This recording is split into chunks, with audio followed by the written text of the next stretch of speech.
ಕಥೆ ಕೇಳೋಕ್ಕೆ ಸಿದ್ಧವಾಗಿ ಕೂತಿರುವಂತಹ ಎಲ್ರಿಗೂ ಸುಸ್ವಾಗತ.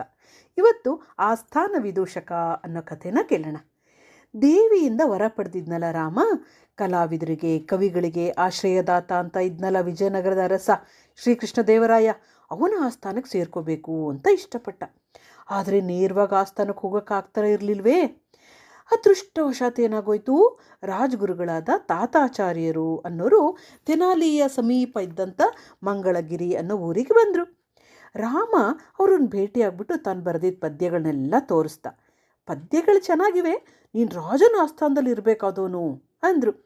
ರಾಮಂಗೆ ಅವ್ರಿಗೆ ಮಾತು ಕೇಳಿ ಖುಷಿಯಾಗಿ ಹೋಗ್ಬಿಡ್ತು. ಅವ್ರ ಮಾತನ್ನೇ ಗಟ್ಟಿಯಾಗಿ ನಂಬ್ಕೊಂಬಿಟ್ಟ. ತಾತಾಚಾರ್ಯರು ತನಗೆ ಸಹಾಯ ಮಾಡ್ಬೋದು ಅಂತ ಭಾವಿಸಿ ತನ್ನ ಹೆಂಡತಿ, ತಾಯಿ, ಮಗ ಜೊತೆಯಲ್ಲಿ ವಿಜಯನಗರಕ್ಕೆ ಬಂದುಬಿಟ್ಟ. ಕುಟುಂಬದವ್ರನ್ನೆಲ್ಲ ಒಂದು ಛತ್ರದಲ್ಲಿ ಇಳಿಸ್ಬಿಟ್ಟು ತಾತಾಚಾರ್ಯರ ಮನೆಗೆ ಬಂದುಬಿಟ್ಟು ಭಟ್ರಿಗೆ ತನ್ನ ಪರಿಚಯನ ಹೇಳಿ ಕಳಿಸ್ದ. ತಾತಾಚಾರ್ಯರಿಗೋ ರಾಮನ ಕಂಡ್ರೆ ಅಂಥ ಆದರಣೆ ಏನೂ ಇರಲಿಲ್ಲ. ಅವರು ರಾಮನ್ನ ಚೆನ್ನಾಗಿ ಬೈದು ಹೀಯಾಳಿಸಿ ಕಾವಲು ಭಟ್ರಿಂದ ಕುತ್ತಿಗೆ ಹಿಡಿದು ನೂಕಿಸ್ಬಿಟ್ಟ.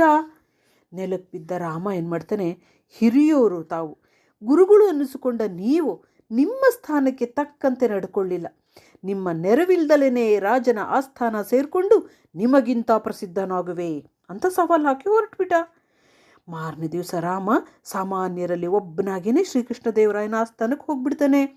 ಅಲ್ಲಿ ಒಬ್ಬ ಇಂದ್ರಜಾಲಿತ, ಅವನ ಕೆಲಸ ಇದನ್ನೆಲ್ಲ ಯಕ್ಷಿಣಿ ವಿದ್ಯೆ ಮಾಡ್ತಾರಲ್ಲ, ಅವನು ಇದು ಯಕ್ಷಿಣಿ ಪ್ರದರ್ಶನ ಮಾಡ್ತಾ ಇರೋದು ಕಾಣಿಸುತ್ತೆ.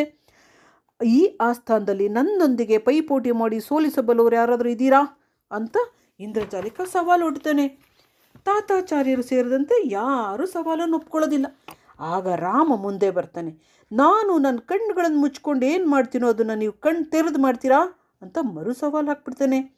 ಇಂದ್ರಜಾಲಕ ಅದಕ್ಕೆ ತಯಾರಾಗ್ಬಿಟ್ಟ. ರಾಮ ಏನು ಮಾಡ್ತಾನೆ, ಆಸ್ಥಾನದಿಂದ ಹೊರಗಡೆ ಹೋಗ್ಬರೋಕ್ಕೆ ರಾಜನ ಅನುಮತಿ ಕೇಳ್ದ. ಅವನು ಹೊರಗಡೆಯಿಂದ ಸ್ವಲ್ಪ ಮರಳನ್ನು ಬಾಕ್ಸಲ್ಲಿ ತೊಗೊಂಬಂದ್ಬಿಟ್ಟಿದ್ದಾನೆ. ತಂದುಬಿಟ್ಟು ತನ್ನ ಮುಚ್ಚಿದ ಕಣ್ಣುಗಳ ಮೇಲೆ ಎರಚ್ಕೊಂಡ್ಬಿಟ್ಟ.